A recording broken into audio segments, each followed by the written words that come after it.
Assalamu alaikum, my dear students. Today I am going to discuss some synonyms and the process of writing answers from questions. তাহলে আমি আজকে আলোচনা করব হচ্ছে কিছু synonyms, similar words আর হচ্ছে প্রশ্নের উত্তর।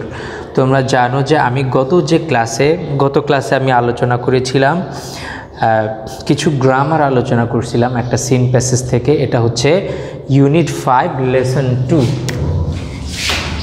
ইউনিট 5 লেসন 2 আজকের যে আলোচনাটা হচ্ছে ইউনিট 5 লেসন 2 এর সিনোনিম এবং এরপরে আমরা প্রশ্ন লেখা শিখব। আমরা কিভাবে প্রশ্নগুলো তোমরা সাজাবা সিন প্যাসেজ থেকে। দেখো, প্রথম ওয়ার্ডটা হচ্ছে কনস্টিটিউট মানে হচ্ছে গঠন করা। হ্যাঁ, তো গঠন করার সিনোনিম হচ্ছে কম্প্রাইজ, হ্যাঁ মানে অন্তর্ভুক্ত করা, ইনক্লুড, ফর্ম, গঠন করা। তারপর ইনইকুয়ালিটি মানে অসমতা।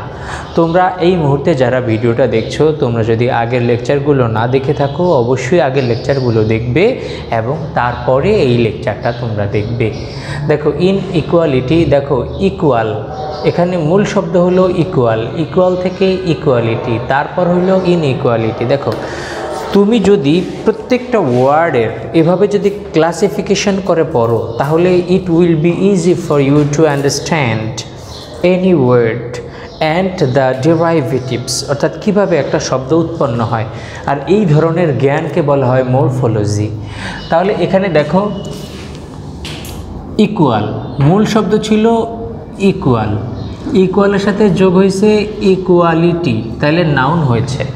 হ্যাঁ, ইকুয়াল অপরচুনিটি, তাহলে ইকুয়াল ALEL এটা হলো অ্যাডজেক্টিভ, তাইলে টি আসছে, তাইলে এটা হচ্ছে নাউন। আবার আগে ইন এসে ব্যতিক্রম হয়ে গেছে। ইকুয়াল মানে সমান, ইকুয়ালিটি মানে সমতা, ইনইকুয়ালিটি মানে অসমতা। ইনইকুয়ালিটি, ডিসপ্যারিটি মানে অসমতা। হ্যাঁ, তারপর সাবঅর্ডিনেশন মানে অধীনতা। হ্যাঁ, কেউ যদি কারো অধীনে কাজ করে বা অধীনে থাকে সেটা হচ্ছে অধীনতা। সাবসার্ভেন্স, ভালনারেবিলিটি মানে দুর্বলতা, অরক্ষিত অবস্থা। এটার ডিফেন্সলেসনেস, এখানে দেখো ডিফেন্স, মূল শব্দ হইল ডিফেন্স একটা ভার্ব, ডিফেন্সের সাথে লেস যোগ করা হয়েছে অ্যাডজেক্টিভ। কোনো শব্দের শেষ যদি এলিয়াস থাকে তাহলে সেটা অ্যাডজেক্টিভ। তাহলে ডিফেন্সলেস আর নেস পরে আবার নেস যোগ করে এটাকে নাউন করা হয়েছে। অর্থাৎ শোনো, তুমি যদি এই যে ওয়ার্ডগুলো বড় ওয়ার্ডগুলো তুমি যদি এই যে মরফোলজিক্যালি, অর্থাৎ মূল ওয়ার্ড কোনটা, এটার সাথে কি যুক্ত হয়েছে, কেন এটা যুক্ত হওয়ার পরে এটা কোন পার্টস অফ স্পিচ হয়েছে, এইভাবে যদি তুমি ওয়ার্ড মিনিংগুলো পড়ো তাহলে তোমার ওয়ার্ড মিনিংগুলো মনে রাখতে তোমার জন্য অনেক ইজি হবে। আর তুমি হচ্ছে তাহলে বুঝতে পারবে যে কোনটা কোন পার্টস অফ স্পিচ, কোনটা নাউন, কোনটা অ্যাডজেক্টিভ, কোনটা ভার্ব, কোনটা অ্যাডভার্ব, এগুলো তুমি বুঝতে পারবে। তারপরে দেখো ভায়োলেন্স মানে হচ্ছে সহিংসতা। হোস্টালিটি, অ্যাবিউজ মানে হচ্ছে অপব্যবহার করা, দুর্ব্যবহার করা। মিসকন্ডাক্ট। টেন্ট মানে হচ্ছে প্রবণতা। ইনক্লিনড, দেখো ইনক্লিনডের পরে আবার সবসময় প্রিপোজিশন টু ব্যবহৃত হবে। তাহলে টেন্ট মানে কি ইনক্লিন টু, ঝোঁক, প্রবণতা, টেন্ট। ডিসপাইট মানে সত্ত্বেও, ইনস্পাইট অফ মানেও কিন্তু সত্ত্বেও, তাইলে তুমি এখানে কিন্তু ইনস্পাইট অফও দিতে পারো, ইনস্পাইট অফ। তাহলে ইনস্পাইট অফ অর্থাৎ সত্ত্বেও। আবার নট উইথ স্ট্যান্ডিং, এটাও কিন্তু সত্ত্বেও। তাহলে এখানে খেয়াল করো কয়টা, এখন মরফোলজিক্যালি তুমি যদি এখানে ভাগ করো তাহলে দেখো এখানে নট উইথ স্ট্যান্ড, এই যে দেখো স্ট্যান্ড, আবার দেখো আইএনজি। তাহলে দেখো এখানে মূল কথা হলো স্ট্যান্ড থেকে standing, with standing, not with standing. তাহলে নট উইথ স্ট্যান্ডিং মানে হচ্ছে সত্ত্বেও, ডিসপাইট, ইনস্পাইট অফ। আর এগুলার ব্যবহার অনেক কম, যদিও তোমাদের বিভিন্ন ইউনিভার্সিটি ভর্তি পরীক্ষা এগুলো এসে থাকে। তারপরে দেখো নেভারথলেস মানে তথাপি, তদুপরি মানে ওই যে সত্ত্বেও, একই ধরনের মিনিং করে। ইনসাফিসিয়েন্ট, এখানে দেখো সাফিসিয়েন্ট, সাফিসিয়েন্ট মানে হচ্ছে যথেষ্ট, আর ইনসাফিসিয়েন্ট মানে যথেষ্ট না, অপ্রতুল, তাহলে ইনঅ্যাডিকুয়েট। কার্টেল মানে কেটে ফেলা, বাধা দেওয়া, তাহলে রিস্ট্রেইন। তাহলে এগুলো হচ্ছে মোটামুটি এই চ্যাপ্টার থেকে ইউনিট 5 লেসন 2, এখান থেকে মোটামুটি ইম্পর্টেন্ট সিনোনিমগুলো হচ্ছে এটা। তুমি করবে কি, তোমার কাছে যে বই রয়েছে এই বই থেকে আরও সিনোনিমগুলো অনুশীলন করার ট্রাই করবে, কারণ তোমাদের যে 1 নং যে এমসিকিউ আসে, হ্যাঁ, যেমন 1A থেকে যে এমসিকিউ আসে 5টা, 1 × 5 = 5, সেখানে দেখা যায় মোটামুটি হয়তো কখনো 5টা সিনোনিম থাকে অথবা 3টা সিনোনিম থাকে, একটা থাকে প্যাসেজ রিলেটেড প্রশ্ন আর একটা থাকে পার্টস অফ স্পিচ। তাহলে বিভিন্ন থেকে প্রশ্ন আসতে পারে। গত ক্লাসটায় আমি কিন্তু গ্রামার নিয়ে আলোচনা করেছি, এই চ্যাপ্টারের মধ্যে কি কি গ্রামার তোমার জানতে হবে বা জানা যায়, তাহলে এই গ্রামারগুলো নিয়ে আলোচনা করেছি। চলো এবার আমি শেখাবো কিছু প্রশ্ন, আমি উত্তর লিখব এবং তোমাদেরকে দেখাবো যে প্রশ্নের উত্তরগুলো কিভাবে লিখতে হয়। দেখো, আমরা এখন কিছু প্রশ্ন আমি লিখেছি এবং এর উত্তরগুলো লিখে উত্তর লেখার নিয়মটা আমি বর্ণনা করব। এখানে দেখো, প্রথম প্রশ্নটা হচ্ছে হোয়াট আর দ্য ইফেক্টস, কি প্রভাব of female inequality on Bangladesh, অর্থাৎ ফিমেলদের আর ছেলেদের আর মেয়েদের মধ্যে যে অসমতা, হ্যাঁ, এটার প্রভাবটা কি বাংলাদেশের ক্ষেত্রে, এটা এখানে আলোচনা করতে বলা হয়েছে। তাহলে প্রথম ক্ষেত্রে তোমাকে দেখতে হবে, আর এটা দ্বারা তুমি বোঝা যাচ্ছে যে এখানে প্রশ্নটা প্রেজেন্ট টেন্সে রয়েছে, যার কারণে তোমার উত্তরটাও প্রেজেন্ট টেন্সে দিতে হবে। দেখো, female inequality in Bangladesh results in, এখানে দেখো এটা যেহেতু থার্ড পারসন সিঙ্গুলার নাম্বার আছে, এর জন্য ভার্বের সাথে এস বা ইয়েস যোগ হয়েছে। রেজাল্টস ইন, দেখো আমি কিন্তু মানে মেইন প্যাসেজ থেকেই তুলে নিয়েছি। তোমাদের সবচেয়ে প্রবলেমটা কী করো তোমরা জানো?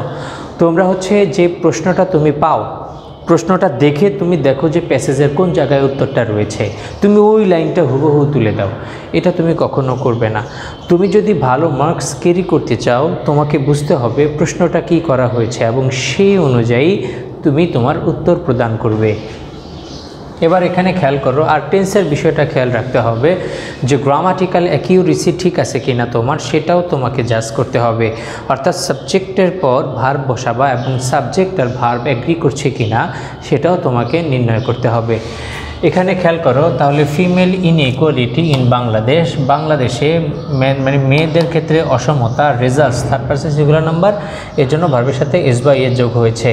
রেজাল্টস ইন, রেজাল্টের পরে সবসময় ইন বসে, তাহলে results in wide spread practice of child marriage, তো বিস্তৃত চর্চা, অর্থাৎ মানে বাল্য বিবাহের বিস্তৃত চর্চা কি করেছে, অর্থাৎ যে ছেলে আর মেয়েদের মধ্যে যে একটা অসমতা, এই অসমতাটা কি করতেছে, যে মানে চাইল্ড ম্যারেজ, তোমরা আমরা প্যাসেজে পড়েছি যে প্রায় 33% গার্ল তারা চাইল্ড ম্যারেজ হয় বাংলাদেশে এখন পর্যন্ত।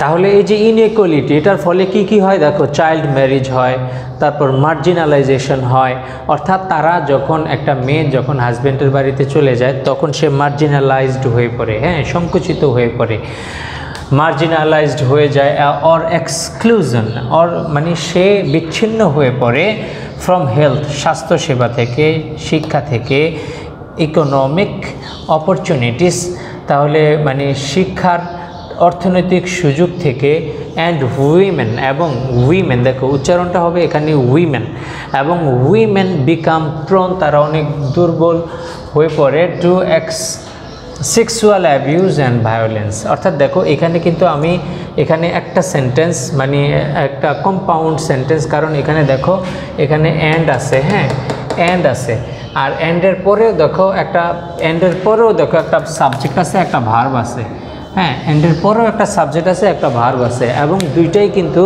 যে প্রেজেন্ট ফর্মে আছে। মানে এই যে উইমেন দেখো প্লুরাল, যার কারণে এখানে ভার্বের সাথে এস বা এর যোগ এগুলো কিছুই হবে না। তাহলে এই যে উইমেন বিকাম, দেখো এটাও প্রেজেন্ট টেন্স, আবার এই যে ক্লজ, এই ক্লজটাও কিন্তু প্রেজেন্ট টেন্স। তাহলে তুমি মনে রাখতে হবে, তুমি যখন প্রশ্ন লিখবা তখন তোমার সেন্টেন্সের যে অ্যারেঞ্জমেন্ট, সিনট্যাক্সটা কি, সিনট্যাক্সটা হচ্ছে সেই নলেজ যেটা দিয়ে ওয়ার্ডগুলো অ্যারেঞ্জমেন্ট, হ্যাঁ, যে কোন ওয়ার্ডটা কোথায় বসবে, কোন ওয়ার্ডটা কি, এগুলো তোমাকে নির্ণয় করতে হবে। তুমি যদি মনে করো ইচ্ছা মতো বসায় দাও প্যাসেজ দেখে, তাহলে সেটাও তোমার যেমন শুদ্ধ হবে না, ঠিক তেমনিভাবে তুমি যদি নিজের মতো করে লিখে দাও বা তোমার গ্রামাটিক্যাল যদি ভুল থাকে তাহলে সেক্ষেত্রে তোমার প্রশ্নের উত্তর লেখা হবে না। তুমি সবসময় ট্রাই করবে হুবহু প্যাসেজ থেকে তুলে না দিয়ে প্যাসেজ থেকে তুমি তথ্যটা নিবা, তারপর তোমার নিজের ভাষায় উপস্থাপন করার তুমি ট্রাই করবা। And if you want to acquire such kind of quality, firstly you have to know how to compose a sentence. একটা সেন্টেন্স কীভাবে গঠিত হয় এটা তোমাকে প্রথমে জানতে হবে। তাহলে তুমি যদি এটা জানো তাহলে সেক্ষেত্রে you will be able to perform the task to write in an accurate sentence। তাহলে সেক্ষেত্রে তুমি একটা নির্ভুল সেন্টেন্স তোমার লেখার সক্ষমতা অর্জন হবে। এবার খেয়াল করো, নাম্বার 1 প্রশ্ন নিয়ে আমাদের আলোচনা শেষ। নাম্বার 2 শোনো, তোমাদের আরেকটা আমি কথা বলি, সেটা হচ্ছে তুমি এই যে এই প্রশ্নটা লিখবা, উত্তরটা লিখবা, লিখে তুমি দেখবা যে এই প্রশ্নের উত্তরটা বইয়ের কোথায় আছে আর আমি কি ধরনের চেঞ্জ করেছি। তুমি যদি শোনো, তুমি যে এভাবেই লিখবা আমি সেটা বলছি না, আমি তোমাকে প্রসেসটা দেখাচ্ছি যে এই প্রসেসে প্রশ্নের উত্তর লিখতে হয়।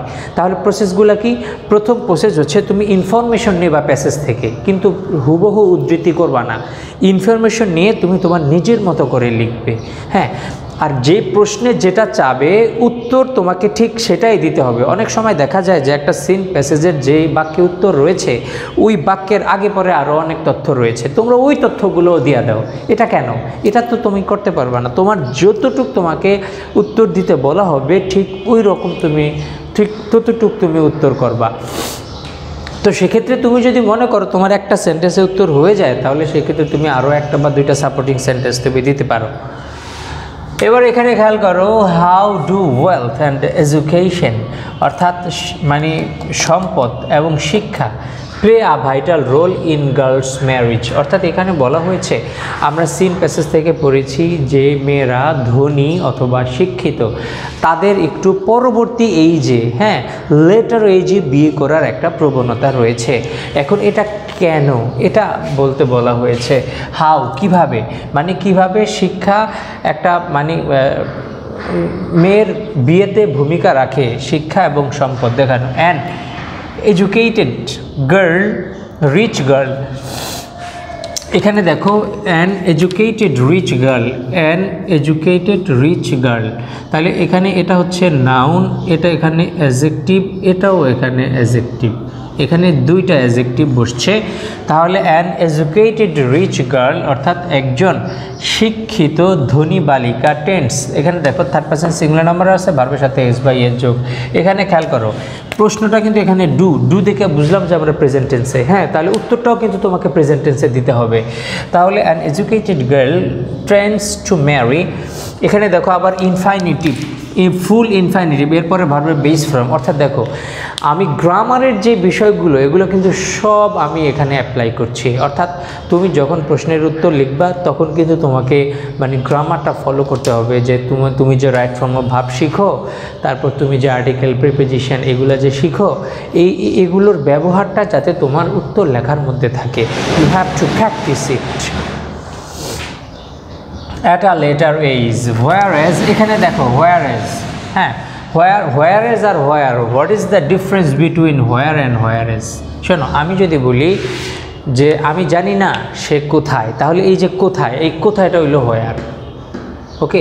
আর whereasটা হলো সেটা যে মানে সে একজন ভালো স্টুডেন্ট, যেখানে তার ভাই খুবই পড়াশোনায় অমনোযোগী। তাহলে এই যেখানে বা সেখানে এটা যদি আমি বুঝাই, এক্ষেত্রে কিন্তু আমি কোনো স্থান বুঝাচ্ছি না, আমি তুলনা বুঝাচ্ছি। তাহলে এই যে whereas দ্বারা মূলত তুলনা বোঝায়, আর এগুলো হচ্ছে সাবঅর্ডিনেটিং কনজাংশন, যার কারণে এটা কমপ্লেক্স সেন্টেন্স। আমরা জানি কমপ্লেক্স সেন্টেন্সের দুইটা ক্লজ থাকে, দুইটা ক্লজ মানে দুইটা সাবজেক্ট দুইটা ভার্ব। ঠিক একইভাবে দেখো এখানে এই যে সাবজেক্ট আছে, ভার্ব আছে, এখানেও দেখো অ্যান আনএডুকেটেড পুয়ার গার্ল, এখানেও দেখো সাবজেক্ট আছে, ভার্ব আছে। তাহলে তুমি তোমার প্রশ্ন লেখার মধ্যে যেই কয়টা ক্লজ ব্যবহার করবা প্রত্যেকটায় তুমি সাবজেক্ট ব্যবহার করবা এবং তারপরে ভার্ব ব্যবহার করবা। এবং তোমাকে ইউ হ্যাভ টু জাজ if the subject agrees with the verb, অর্থাৎ সাবজেক্টটা ভার্বের সাথে অ্যাগ্রি করছে কিনা এই বিষয়টা তোমাকে বিশ্লেষণ করতে হবে। Marriage of at an early age. তারপরে দেখো ইন দ্য নাম্বার বি শেষ, এবার দেখো সি নাম্বারে ইন দ্য ইনলস হাউস, তার যে মানে স্বামীর বাড়িতে, তার যে হাজব্যান্ডের বাড়িতে হি ইজ মার্জিনালাইজড, সে সীমাবদ্ধ হয়ে পড়ে। বলছে যে এক্সপ্লেইন, এখানে দেখো ইনভার্টেড কমা রয়েছে, explain the statement in 2 or 3। তাহলে এই ধরনের সেন্টেন্স কিন্তু প্রায় আসে, তোমাকে সিন প্যাসেজ থেকে একটা লাইন দিয়ে দেবে, দিয়ে বলবো যে এটাকে এক্সপ্লেইন করো 2-3টা সেন্টেন্সে। তাহলে এটা তুমি কিভাবে করবা দেখো, in the in-laws house, in-laws হাউসে একজন মহিলা is deprived of most of her rights, তার অধিকাংশ রাইট থেকে, যদিও এটা অনেক ক্ষেত্রে সত্য না কিন্তু অনেক ক্ষেত্রেই সত্য, সে তার অনেক অধিকার থেকে বঞ্চিত হয়। ইজ ডিপ্রাইভড, এখানে দেখো এগুলা কিন্তু সব প্রেজেন্ট টেন্সে, যার কারণে কিন্তু আমি সব প্রেজেন্ট টেন্স ব্যবহার করতেছি। ইজ ডিপ্রাইভড এটা প্যাসিভ হয়েছে এখানে। Of most of her rights, তার অধিকাংশ অধিকার থেকে সে বঞ্চিত হয়। মরিবার অধিকন্তু হি মে বি টর্চার্ড, সে আরও কী হতে পারে, সে অত্যাচারিত হতে পারে, নির্যাতিত হতে পারে, ফিজিক্যালি অ্যান্ড মেন্টালি, শারীরিকভাবে অথবা মানসিকভাবে, ইন হার ইনলস হাউস, তার মানে হাজব্যান্ডের বাড়িতে।